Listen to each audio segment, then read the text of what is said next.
Walk her through everything, he said, like it was routine, like 9 years of quiet precision could be transferred in a single afternoon. She didn't argue, didn't even ask why, just opened the documentation, smiled politely, and began, step by step, clean, structured, final. By evening, the handover looked flawless. Every checkbox ticked, every system green, too green. No one noticed what wasn't said. No one asked why she stopped correcting the small things. At 6:12 a.m., the first alert appeared. By 6:19, it disappeared. And by the time the CTO opened the report, there was only one question left in the room. The promotion didn't come with applause. It came with a calendar invite. Team alignment mandatory. Subject line neutral. Tone neutral. Outcome anything but. By the time she walked into the glass-walled conference room, the decision had already been made. You could feel it in the air, the kind of stillness that doesn't come from calm, but from pre-written conclusions. Laptops open, notebooks untouched, eyes avoiding contact just enough to say, "We know something you don't." Her manager didn't waste time. "We're making a structural shift," he began, fingers lightly tapping the table like punctuation. "New leadership approach, fresh perspective." There it was. Not a reason, just a phrase. Then the door opened. She walked in with that careful confidence people borrow when they've been told they belong. Slightly overdressed for the room. Slightly too eager in her posture. A polite smile that arrived half a second too early, like it had been rehearsed in the hallway mirror. "Everyone, this is Melissa," the manager said. "She'll be stepping in as your new team lead." No pause, no acknowledgement of the past, just a clean cut. "And you'll help her get up to speed." He didn't look at her when he said it. He didn't need to. The room shifted subtly. Not dramatically, just enough. Chairs adjusting, someone clearing their throat, the quiet recalibration of hierarchy. It happens fast when people realize gravity has changed. She nodded. Of course she did. Not because she agreed. Not because she didn't understand what had just happened. But because in moments like that, reaction is currency, and she had no intention of spending it publicly. "Of course," she said calmly. Melissa smiled, relieved. Grateful, even. The kind of gratitude that assumes cooperation is natural. It wasn't. But it would look like it was. The meeting ended in under 12 minutes. No questions, no objections. Just the mechanical closing of laptops and the soft shuffle of people exiting something they didn't want to be part of. Back at her desk, the screen waited exactly where she left it. Lines of logic, system dashboards, metrics humming in quiet synchronization. Everything in place, everything functioning, everything dependent. Melissa appeared beside her 20 minutes later, carrying a notebook she hadn't yet learned how to use. "I'm really excited to learn from you," she said, voice warm, carefully pitched. "I've heard you basically run this whole thing." She turned slightly, offering a polite smile. "Not exactly," she replied, "but I know where everything is." It sounded modest, it wasn't. They started with the obvious layers: interface controls, workflow triggers, reporting panels, the visible parts, the ones anyone could understand with enough patience and a checklist. Melissa nodded frequently, wrote things down, asked questions that hovered just above the surface, never quite reaching the depth they needed to. Why is this threshold set here? It prevents overflow during peak cycles. Oh, got it. She didn't, but the explanation was enough to move on. That was the rhythm.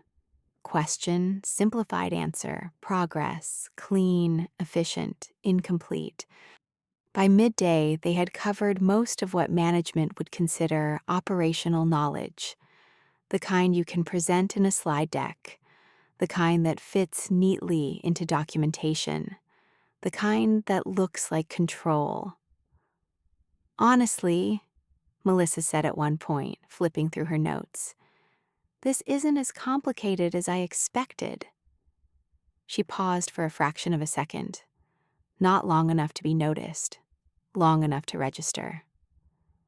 It isn't, she replied, if you only look at it.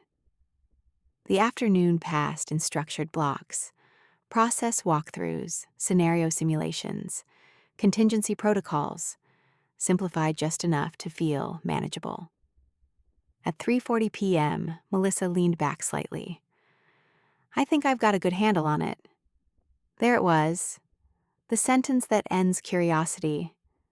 She nodded again. Good. No correction, no hesitation, just acceptance. Because the system didn't fail when people didn't know. It failed when they thought they did. At 5:12 p.m., she saved the final document. Here's the full access map, she said, sending it over. Everything you'll need.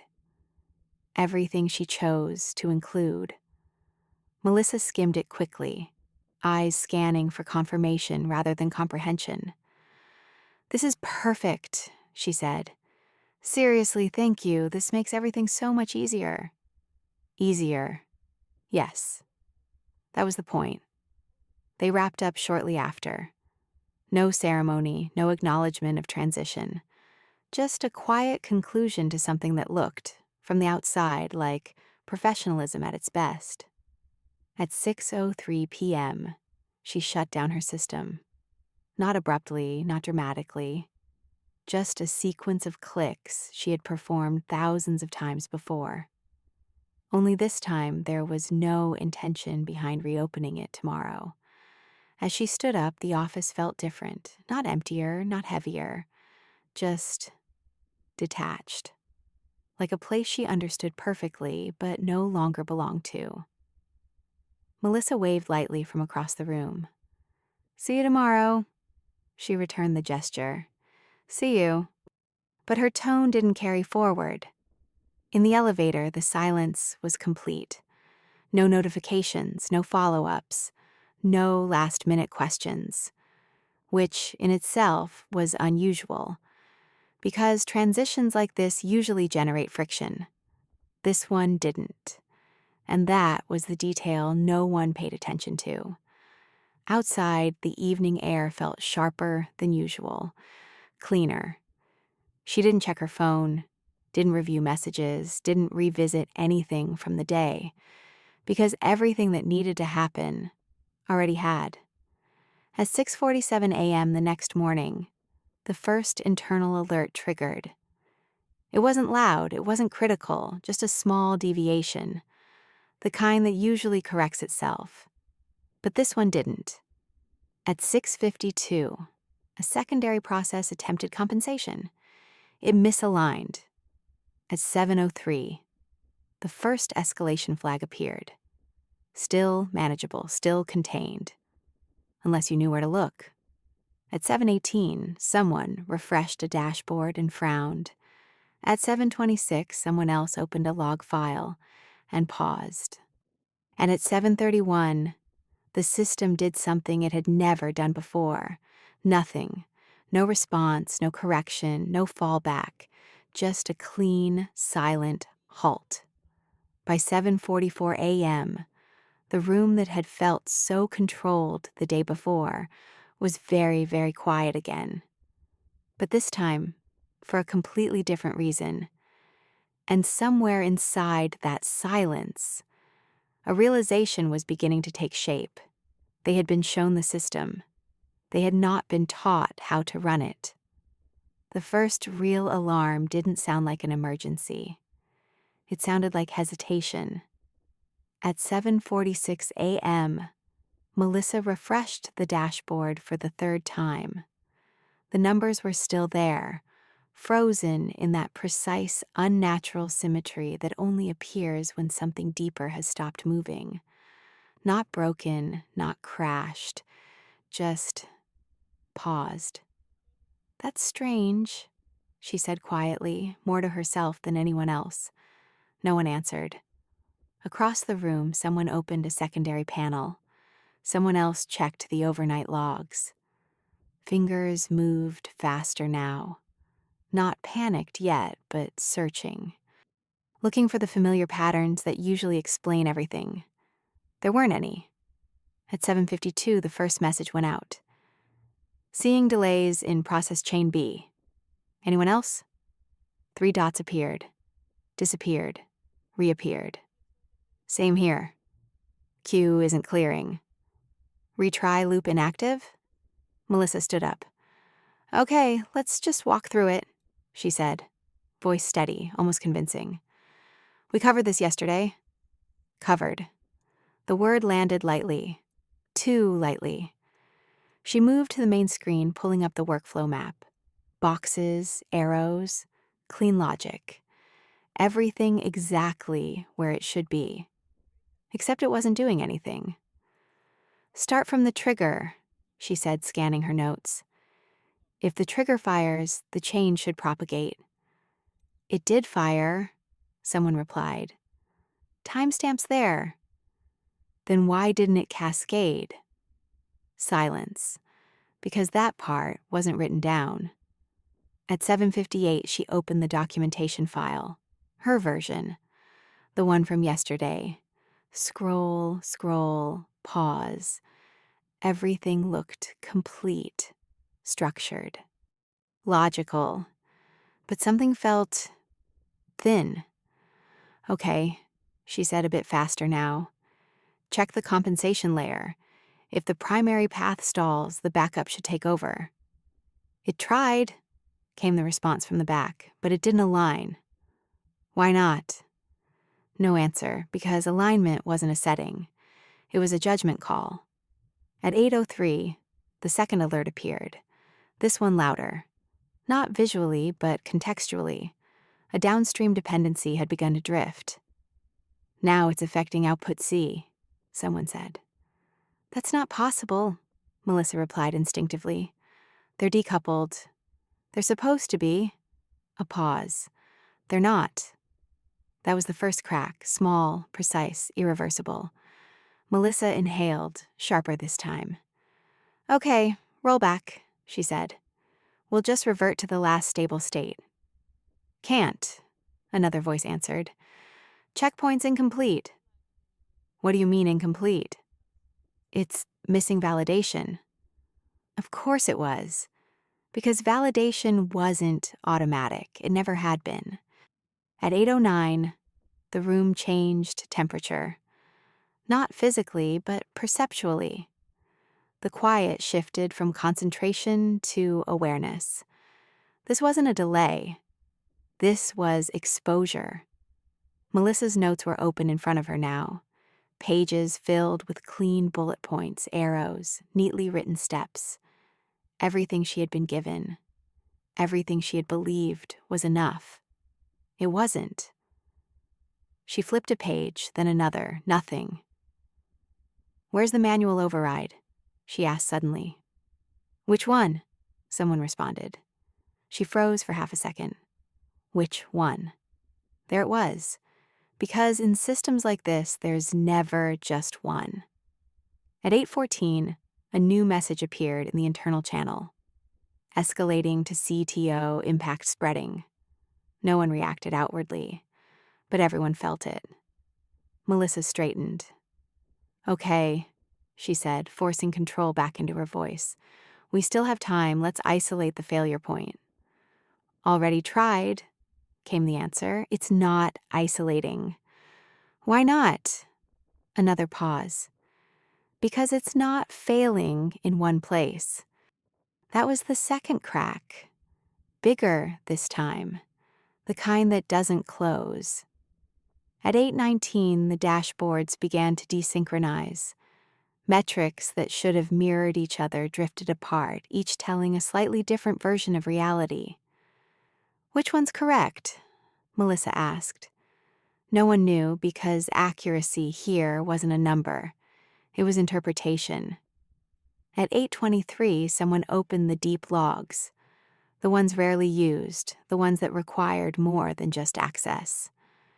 "Wait," he said slowly. "There's a conditional here, but it's not documented."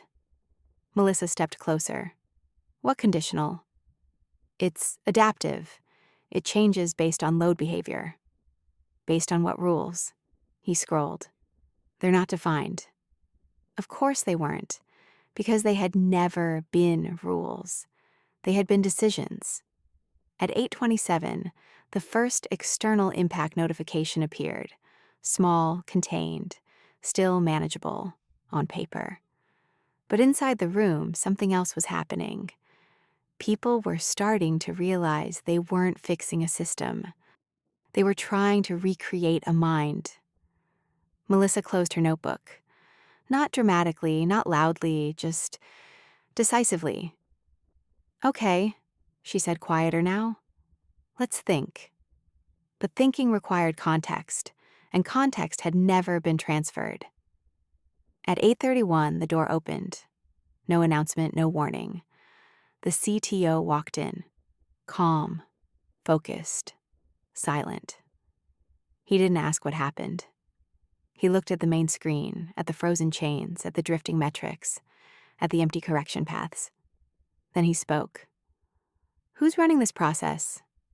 The question didn't echo. It landed. Melissa stepped forward. "I am." "A beat. Since when?" "Since yesterday." Another pause, slightly longer. He nodded once, then walked closer to the console, eyes scanning the layers. Not the visible ones, but the underlying structure. The places where intent lives, not just execution. At 8:34, he opened the failure report. The number at the top wasn't highlighted. It didn't need to be. $120 million exposure. Projected. Not final. Yet. He didn't react to the number. He reacted to the pattern. Scroll. Pause. Scroll. Then he stopped. Right at the point where the system should have corrected itself, but didn't. His expression didn't change, his tone didn't rise, but the room tightened. "She can't run the process," he said. Not harsh, not emotional, just precise. And in that precision, there was no room left for interpretation. No one spoke, no one moved. Because everyone in that room understood something at the exact same moment. The system hadn't failed. It had simply been left without the one variable that made it work. And now, it was showing them exactly what that meant. Silence settled in. Not confusion, not panic, recognition. And somewhere beneath that silence, another realization began to form. This wasn't the peak, it was the beginning. If you felt that shift, the moment control quietly disappeared and no one knew how to get it back, pause here, because what happens next isn't louder, it's sharper. The kind of escalation that doesn't announce itself until it's already irreversible. Subscribe if you want the full breakdown of how a perfect handover turns into a controlled collapse. Like the video if you've ever seen experience replaced and watched the system pretend nothing changed. And tell me in the comments, at what exact moment did they lose control? Because in the next chapter, they're going to realize something even worse. It wasn't lost in the morning. The silence didn't break, it restructured. At 8:36 a.m., the room shifted from reaction to containment. Chairs drew closer. Screens multiplied. Someone closed the blinds. Not fully, just enough to reduce distraction. The outside world dimmed to a soft blur. like it no longer applied. The CTO didn't raise his voice. Timeline, he said. One word. Clean. Directive. A senior analyst stepped forward, pulling logs onto the main display. Timestamps aligned in a vertical column. Precise. Indifferent. Initial deviation at 6:47, he began. Minor. Self-correction expected. Expected, the CTO repeated. Didn't occur, the analyst replied. Secondary compensation at 6:52, misaligned. Cascade stalled at 7:03. First escalation flag at 7:18. Full halt at 7:31. Each time stamp landed like a metronome. Not rushed, not delayed, just exact. The CTO watched without interrupting. Rollback attempt at 8:03 failed. The analyst continued. Checkpoint incomplete, validation missing. Why missing? The CTO asked. The analyst hesitated, looked at Melissa, then back at the screen. Not automated, he said. Requires manual confirmation. From whom? Another pause. No one answered. Because everyone knew. The CTO didn't press. He moved on. Current state. Desynchronized metrics across 3 dependent layers, someone said. Output drift. Compensation loops inactive.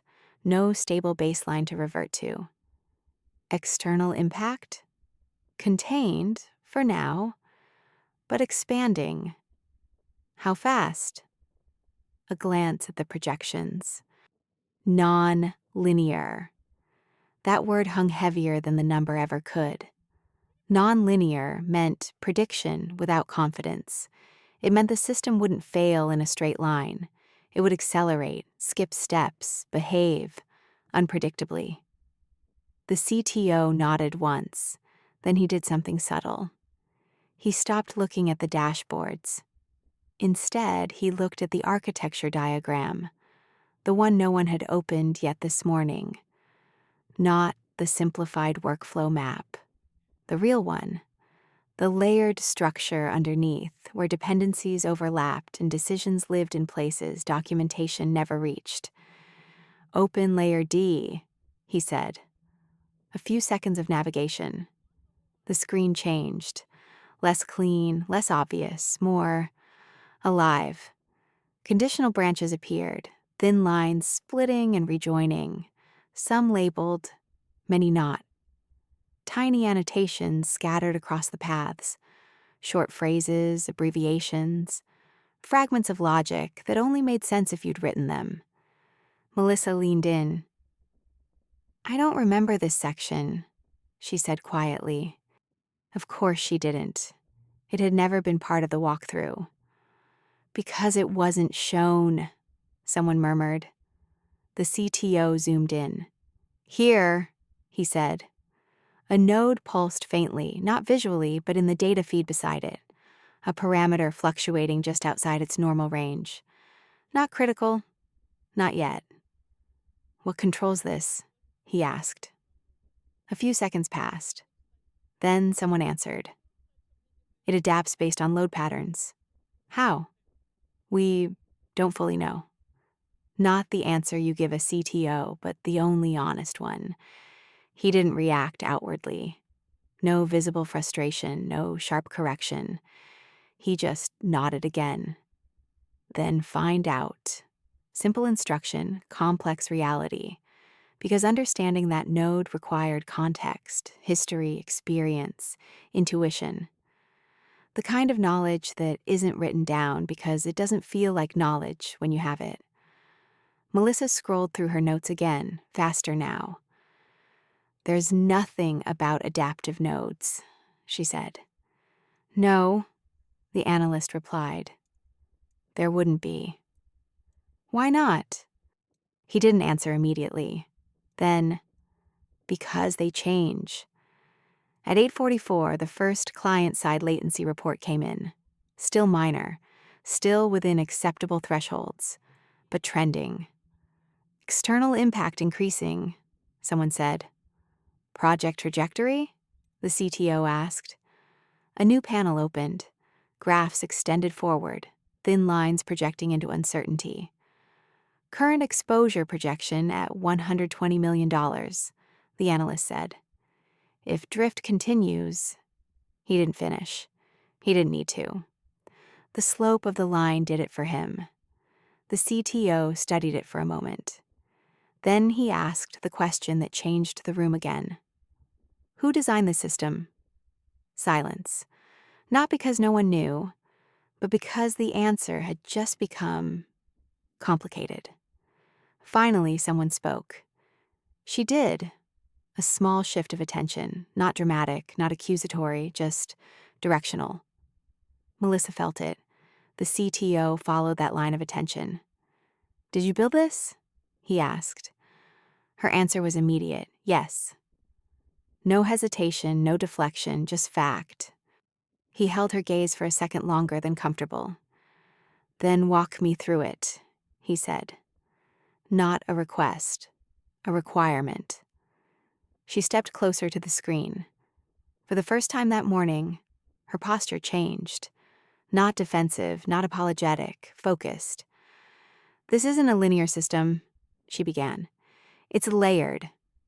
What you're seeing on the surface are outputs, not controls. She pointed to the adaptive node. That adjusts based on behavior, not rules. It needs interpretation. Interpretation of what? The CTO asked.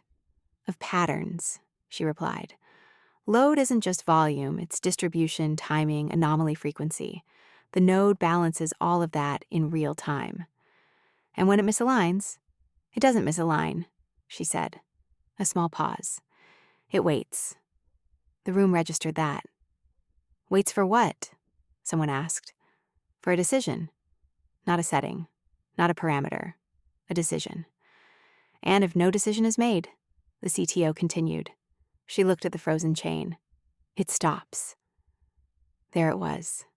Clean. Unavoidable. The system hadn't failed. It had paused exactly as designed. The CTO absorbed that. Then, why wasn't this in the handover? The question was precise. Her answer was even more so. Because it can't be written. A few heads turned, not in disagreement, in realization. You have to see it happen, she continued. More than once, under different conditions. Otherwise, it just looks like noise. Melissa spoke up, quieter now.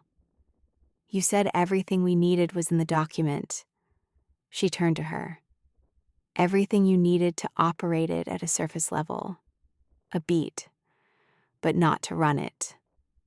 The distinction settled heavily. At 8:52, another alert appeared, this one external. A client system reporting inconsistency. Impact expanding, someone confirmed. The CTO checked the projection again.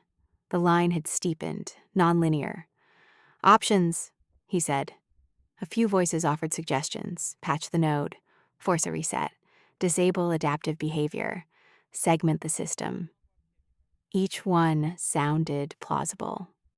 Each one carried risk, because none of them addressed the missing piece. Decision. The CTO listened, then looked back at her. Can you stabilize it? Direct, unfiltered. She didn't answer immediately, not because she didn't know, but because she understood the cost of saying yes. Across the room, Melissa watched. Notes in hand, system on screen, confidence from yesterday nowhere to be found. Everything had changed. Except one thing. The system was still waiting. And the longer it waited, the more expensive that silence became. She exhaled slowly, eyes still on the architecture, then finally, maybe, she said. Not certainty, not refusal, just enough to shift the balance again. Because in systems like this, control doesn't return all at once. It returns in fragments. And right now, they only had one. Define maybe, the CTO said. No pressure in his voice, but no space either. She didn't look away from the screen. It means I can stabilize the behavior, she said, but not from here. A small shift in the room. Explain, he replied. She pointed to the architecture again. Layer D still open, the adaptive node quietly fluctuating, waiting. This layer doesn't respond to commands, she said. It responds to context. Right now, it's paused because the system doesn't recognize a valid decision path. Then give it one, someone said from the back. She shook her head. You don't give it, you guide it. The distinction landed. How? The CTO asked. She hesitated, just enough to measure the moment. By stepping into the control layer. A few seconds of silence. Then someone frowned. We don't have access to that layer, the analyst said. It's restricted. Not restricted, she corrected. Isolated. Difference? Restricted means blocked, she said. Isolated means you chose not to connect it. Another pause, because that was worse. The CTO glanced at the system permissions panel. Who has access? No one answered immediately, then quietly. She does. Melissa. Every eye moved, again, not sharply, not aggressively, just inevitably. Melissa's grip on her notebook tightened slightly. I have admin credentials, she said. That's what IT set up yesterday. Yes, the analyst confirmed. Full administrative scope. Surface level, she added calmly. Another crack. How deep does her access go? The CTO asked. Through layers A to C, the analyst replied. Operational control, monitoring, standard overrides. And layer D, silence. Not connected, he said. Exactly. Melissa looked between them. I don't understand, she said. If I'm leading this process, why wouldn't I have full access? No one rushed to answer, because the answer wasn't technical, it was deliberate. She spoke before anyone else could. Because layer D isn't something you access, she said. It's something you manage. That's not an answer, Melissa replied, tension finally surfacing. It is, she said quietly. Just not the one you want. At 9:03 a.m., another external alert hit. This one sharper. A client escalation, time-sensitive, visible. Impact accelerating, someone confirmed. The projection updated. $120 million.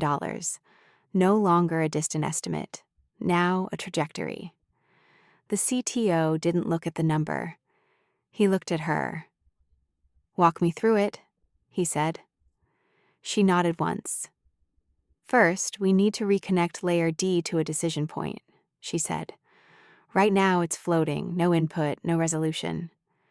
Can we force the connection? The analyst asked. You can try, she replied. But without context, it'll attach to the wrong path. And then? It won't pause next time, she said. A beat. It'll collapse. That landed harder than anything before because a pause is recoverable. A collapse isn't. The CTO absorbed that instantly. Proceed, he said. No hesitation, no debate, just decision. She moved to the console, not quickly, not dramatically, precisely. Melissa, she said without looking away from the screen. I'll need your credentials. A second of delay. Then, okay. Melissa stepped forward, hands slightly less steady now. She typed them in, granting access, the system acknowledging with a quiet confirmation. Connected. For the first time that morning. Layer D responded, not with motion, but with awareness. The node's fluctuation changed, subtly, almost imperceptibly. But it changed. She's interacting with it, someone whispered. No, she was being recognized by it. Now what? The CTO asked. She didn't answer immediately. Her focus narrowed, scrolling through parameters that didn't look like parameters. Patterns that didn't look like data, signals buried inside noise, because that's where the system lived. At 9:11, she stopped. There, she said. A small branch, barely visible. What is it? The analyst asked. A decision path, she replied. It's inactive. Not inactive, she said. Unconfirmed. She hovered over it, didn't click, didn't trigger, just waited. The room held its breath. Not dramatically, not collectively, just enough that you could feel the absence of movement. What are you waiting for? Melissa asked. She exhaled slowly. For the system to tell me it's ready. Melissa blinked. That doesn't make sense. It does, she said. You just haven't seen it yet. Seconds passed.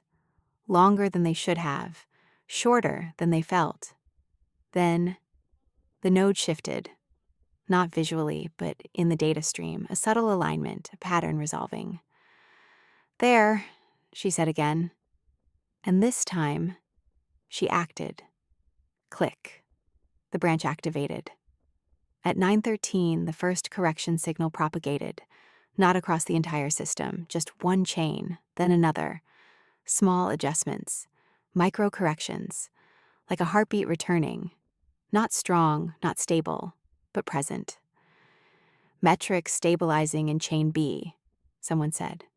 Compensation loop re-engaging, another added. The dashboards began to move again, slowly, carefully, alive. Melissa stared at the screen, trying to follow what had just happened. I didn't see that path, she said. No, she replied. You couldn't. Why not? Because it only appears when you know where to look. But she didn't say that. She just watched the system breathe again. At 9:18, the projection updated. Still high, still dangerous, but no longer accelerating. Containment, not recovery. Yet. The CTO stepped closer. Can you complete the stabilization? He asked. She didn't answer right away. Because she knew something they didn't. The system wasn't done. It had accepted one decision. It would require more, and each one came with a cost. She leaned back slightly, eyes still on the architecture, then quietly. Yes. A different tone this time. Not maybe. Not uncertainty, but not comfort either. Because control had returned. Partially, and partial control is the most dangerous state of all. Behind her, Melissa lowered her notebook. Pages full. Understanding. Empty. Because what had just happened wasn't written anywhere, and couldn't be. At 9:21, another internal alert appeared, smaller, sharper, different. She saw it immediately. Of course she did. And this time, she didn't explain, she just moved. Because now, the system wasn't waiting anymore. It was testing. And the next decision wouldn't give them time to think. At 9:21 a.m., the new alert didn't announce itself. It slipped in, different signature, different behavior, same system. She saw it before the panel fully rendered. Just a flicker in the pattern, a slight hesitation where there shouldn't be one. Don't touch anything, she said. Not loud, not urgent, final. Hands froze mid-movement, cursors hovered. Someone exhaled and didn't finish it. What is it? The CTO asked. She didn't answer immediately, because naming it too early would make it real. Instead, she opened the deeper trace, the one beneath the trace, where signals lose their labels and turn into behavior, raw, uncomfortable, honest. There it was. A second decision path, not a branch, a mirror, running parallel to the one she had just activated. Quietly, precisely, almost intentionally. Why is there another path? The analyst asked. There always was, she replied. Then why didn't we see it? Because it doesn't appear when you're looking for it. A beat. It appears when you've already chosen. The room absorbed that slowly. Not confusion, recognition.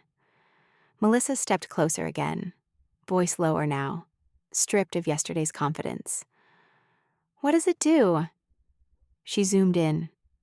The path didn't lead forward. It curved, looped back into the system, touching nodes that weren't supposed to interact, bridging layers that had been intentionally kept apart. It checks the decision, she said. Checks how? The CTO asked. It replays it, she replied, under different conditions. And if the outcome changes, she looked at the node, it rejects the original path. Silence. Clean. Absolute. So, the system is second-guessing us? Someone said. No, she corrected. It's verifying. At 9:24, the first deviation appeared. Small, precise. The correction she had just initiated. Slightly altered. Why is it changing?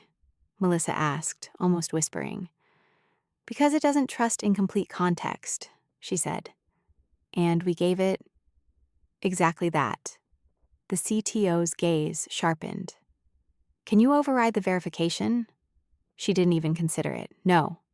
Why not? Because then it stops verifying everything. A pause. And the next failure won't pause. There it was again. Pause or collapse. Choice disguised as architecture. At 9:27, the mirror path accelerated. Not visibly, but structurally. More nodes engaged. More conditions tested. The system wasn't breaking. It was thinking, faster than the room could. We're running out of time, the analyst said. External impact, I see it. The CTO cut in. Of course he did. He looked at her. Options. She didn't list them. There were only two. Let it complete verification, she said, or interrupt it and force stability. And if we let it run, it may reject everything we've done so far. And if we interrupt, she held his gaze, it'll hold. A beat. Until it doesn't. No safe answer, just different forms of risk. Melissa swallowed. So either way, we're not in control. She didn't respond, because control had never been absolute, just assumed. At 9:31, the projection updated again. The line flattened briefly, then split. Two trajectories, one stabilizing, one escalating. Both real, both possible. The system wasn't choosing. It was waiting for them. The CTO exhaled slowly. Not frustration, decision. Complete the verification, he said. No hesitation, no second guessing. Just commitment. The room didn't react outwardly, but everything inside it shifted, because now they had chosen uncertainty. On purpose. She nodded once, then stepped back from the console. Not away. Into position. Then no one touches anything, she said. Minutes passed. Not many. Enough. The mirror path ran its course, touching nodes, testing conditions, replaying the decision under invisible scenarios no one else could see. At 9:34, it stopped. No sound, no alert, just a change. The system aligned. The two trajectories merged. One line, stable, not perfect, not clean, but coherent. Metrics synchronizing, someone said. Compensation loops normalized. Output steady. The dashboards moved, this time with intent, not hesitation. Alive again. At 9:36, the projection updated. $120 million, contained, not erased, but no longer growing. The room exhaled, quietly, collectively, like something had been held for too long and finally released. Melissa looked at the screen, then at her notes, then back again. I don't understand how it decided, she said. She didn't turn around. It didn't. she replied. We did. A pause. You just didn't see it. The CTO stepped forward, studying the now stable system. Then he asked the only question that still mattered. Can she run it? Silence returned. Different this time, not heavy, not uncertain, resolved. She closed the final panel, turned, looked directly at him. No. Not harsh, not emotional, exact. A beat, then she added, not yet. The distinction stayed in the room. Clear, measured, final. Because systems like this don't transfer with documents. They transfer with judgment, with time, with exposure, with decisions made when there isn't enough information. Melissa lowered her notebook slowly. Not defeated, just recalibrated. The CTO nodded once, not approval, understanding. At 9:41 a.m., the system continued, quiet, controlled, stable under observation, as if nothing had happened, as if it had never stopped. But inside that stability, everything had changed, because now everyone in that room knew exactly what had been missing, and exactly what it cost. The office outside resumed its rhythm. Conversations, notifications, movement. Normal, on the surface. But in the control layer, in the space where decisions live, nothing would ever be handled the same way again. She picked up her bag. No rush, no announcement, just a quiet conclusion to something that no longer required her presence. At the door, Melissa spoke, careful, deliberate. Will you come back tomorrow? She paused, considered it, then gave the only answer that fit. If the system needs me. Not a promise, not a refusal, a condition. And as she walked out, the architecture behind her held. Balanced, verified, alive. Because it had been given something it recognized. Not commands, not access, a decision. And this time, it accepted it.